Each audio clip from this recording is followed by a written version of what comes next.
Salve galera, sejam bem-vindos a mais um vídeo do canal do Decentraland Brasil. Aqui quem vos fala é o Felipe e hoje a gente vai dar uma mergulhada um pouco mais profunda nos conceitos do metaverso, da blockchain, da Web3 e desse mundo revolucionário que tá aí para surpreender a gente a cada dia.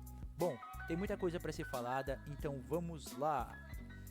Bom, a primeira coisa que eu queria apresentar para vocês é o conceito de Web 3 e Web 2. Muito se fala hoje sobre a Web 3 e por que ela é revolucionária, etc e tal. Bom, o que é a Web 3? Para aprender o que é Web 3, primeiro eu vou dar o conceito da Web 2 para a gente saber e ter uma base, porque é uma coisa que a gente já conhece, já está acostumado, e daí eu vou dizer as diferenças da Web 3 para vocês entenderem bem esse panorama. Bom, a Web 2, representada por essa imagem aqui do meio, tá? Ela é como a gente está acostumado a ver a internet hoje.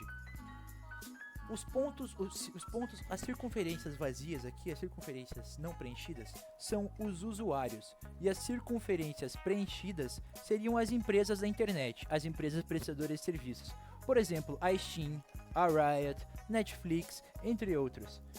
Quando um usuário se conecta com um ponto desse, através de uma assinatura, da criação de uma conta, de alguma coisa assim, se forma essa linha aqui, ó, o usuário se conectando com uma empresa. E subsequentemente até formar uma rede gigante, que é como a gente conhece a internet, né? Então, bom, agora que vocês entenderam o que é essa imagem aqui, bom, vamos nos aprofundar um pouco nela. Na Web 2, como eu disse para vocês, cada usuário é um ponto, uma circunferência não preenchida que faz uma ligação com uma circunferência preenchida que normalmente é um servidor, uma empresa. O que significa isso? Quando você, por exemplo, cria uma conta num jogo, por exemplo, Valorant, a sua conta ela está adstrita apenas àquela empresa, aquele jogo, aquela plataforma. Essa sua conta ela não pode ser usada para acessar outra plataforma, por exemplo. Se você quiser acessar outra plataforma, você tem que criar outra conta, fazer uma outra ligação aqui. E elas são não relacionadas entre si. Essas duas contas que você criou. Por exemplo, se você está aqui, você é um usuário e você faz uma compra numa empresa dessa, os itens não vão para você. Eles não vão atravessar essa linha aqui, ó. Eles vão ficar aqui na empresa e você vai adquirir a licença para usar aqueles itens, mas você não vai ser dono deles. Isso acontece quando você assina um plano de streaming de vídeo, quando você compra uma skin em um jogo, quando você compra um acesso a um passe, alguma coisa assim. Então, se você não é dono disso, significa que você não pode dispor, e prova disso é que você não pode dispor desse bem da forma que você quiser. Se você quiser, por exemplo, vender ele ou dar para um amigo seu uma skin de um jogo ou alguma coisa assim, você não pode. Por quê?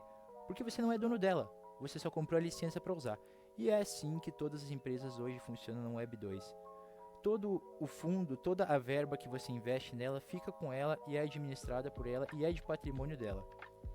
Bom, e o que muda para a Web 3? Agora que a gente já entendeu o que é a Web 2, né, que é como funciona a internet hoje em dia, a maioria dos sites, a esmagadora maioria dos sites, o que é a Web 3? A Web 3 é um conceito novo, relativamente novo, né, mas que não foi ainda explorado a seu potencial total, que vai abrir um leque infinito de possibilidades aí para o mundo virtual no futuro, tá? Bom, a Web3 ela é representada por essa imagem aqui, ela significa que cada ponto desse aqui preenchido é tanto um usuário quanto uma empresa, ó. Não há diferenciação entre usuário e empresa. Cada bloco desse aqui, que aqui era um ponto e virou um bloco, né? É um usuário ou uma empresa. E eles, ao estabelecerem uma ligação, podem transferir bens entre si. Por exemplo, aquele exemplo que eu dei, que o usuário comprou o item aqui da empresa, só que ele na verdade não comprou, ele adquiriu só a licença para usar aquele item, que pode ser revogada, o item pode ser alterado, qualquer coisa relativa a isso pode ser feita, porque você só tem a licença para usá-lo, pode expirar também. Aqui na Web3, se você faz uma compra, por exemplo, de alguma coisa, imagine que esse bloco aqui é a empresa e esse bloco aqui é o usuário. Quando você faz uma compra na Web3, o item sai da empresa e vem para a sua carteira, que você já deve saber o que é, se você viu nossos vídeos anteriores. Ou seja, o item sai da propriedade da empresa através de um código gigante, criptografado, e vem para a sua carteira. E fica em sua propriedade, no seu computador, registrado na sua rede. Isso é muito interessante porque, em vez de você ficar preso a sempre as mesmas empresas, sempre os mesmos streaming de serviço, isso descentraliza a rede e faz qualquer usuário poder ser dono das suas coisas. Muito legal, né? E bom, como que é um jeito fácil de saber o que é um site de Web 2 e o que é um site de Web 3? Bom, se você está na dúvida, é simples. Os sites de Web 3, eles precisam de uma carteira para serem acessados.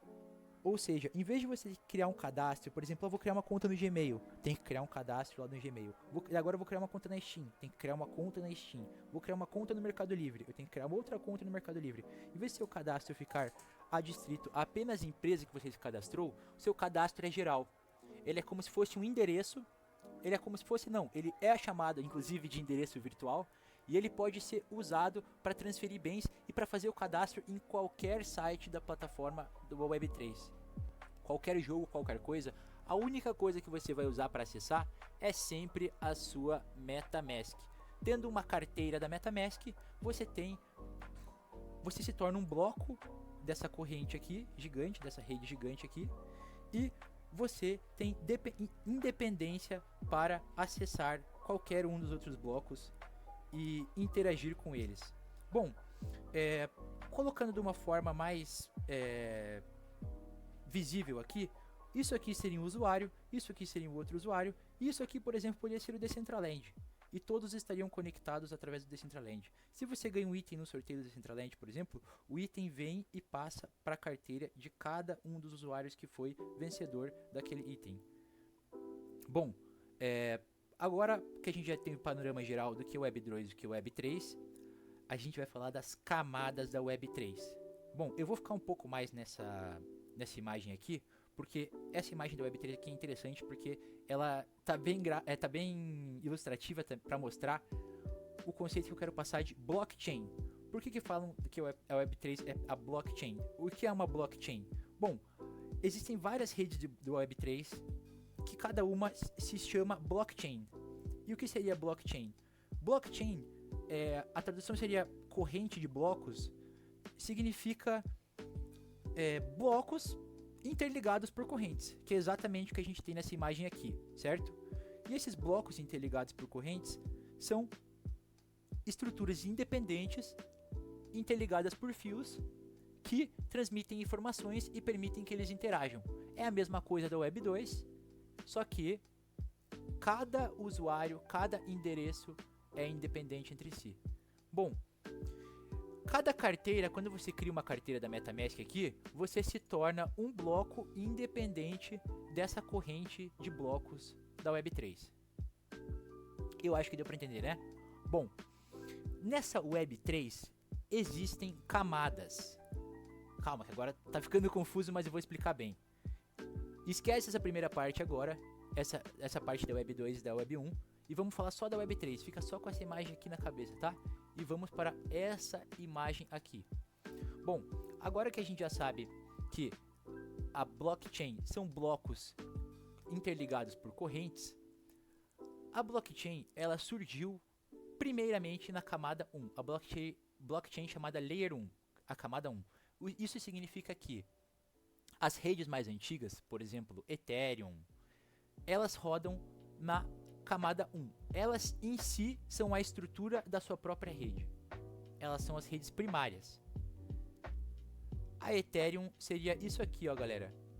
Essa representada por essa imagem aqui, certo? E daí começou a surgir alguns probleminhas, porque as taxas de transação, os gas fees que falam, né, ou também conhecido como gas, para você transferir criptomoedas para outra conta, para você fazer uma compra, existem taxas, como se fossem microimpostos que são taxados de você ali para realizar aquela transação, para que aquela transação atravesse a blockchain e se concretize. Bom, essas gas fees nas redes primárias, elas estavam sendo muito caras. A galera estava considerando elas até abusivas. Por exemplo, uma transação, se você queria passar uma Ethereum de uma conta para outra através da rede primária, você ia gastar 20 ou 30 dólares só de taxa. Às vezes mais, às vezes 50 dólares só de taxa para transferir. Então, como a galera da internet é muito rápida, muito ligeira, muito inovadora, eles criaram a Blockchain Layer 2. E o que significa isso? Significa que é uma blockchain dentro de uma blockchain, galera. E significa o quê? Tá vendo esses cubos empilhados aqui, ó? Essa aqui seria, por exemplo, a rede Polygon. A rede Polygon é uma outra blockchain que roda, que funciona dentro da Ethereum. A sua moeda principal é Matic, a moeda oficial deles é Matic, né, que é usada para fazer todas as transações, e inclusive as taxas são cobradas em Matic. Aqui na rede primária Ethereum, as taxas são cobradas em Ethereum, e ela foi criada para que se facilitasse a transferência de fundos e de itens na Web3. Sendo uma blockchain que funciona em cima de uma blockchain, um token dentro de um token, ele pode ser transferido com gas fees, com taxas de transação baixíssimas. Então, uma taxa que aqui, por exemplo, custaria 20 ou 30 dólares na Ethereum, na Polygon vai custar menos de 10 cents de dólar.